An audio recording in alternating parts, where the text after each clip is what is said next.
Yung iba, umiiyak dahil sa love life nila.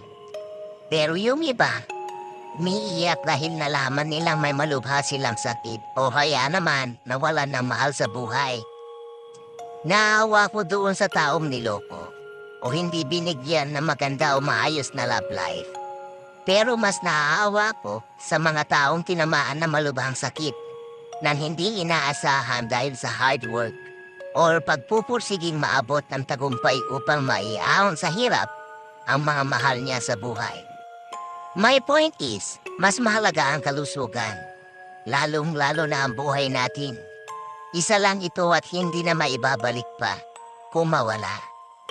Pahalagahan natin yun dahil walang kakwenta-kwenta kung umiiyak o nagdadalamhati ka nang dahil lang sa isang lalaki o babae na hindi naman para sa iyo.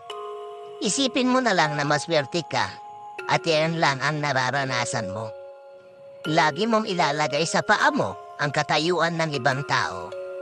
Huwag kang magsayang ng luha kung hindi naman talaga dapat. Maswerte ka kasi may mga may pamilya, may magulang, at mga kaibigan na hindi ka tatalikuran sa likod ng mga katangahan mo sa pagmamahal. Learn how to value life. Huwag mo ilaan ang sarili mo, luha mo, pera mo at effort mo. Kung alam mong hindi mag-earn for that. Ang love, nandyan lang yan. Darating yan sa tamang panahon.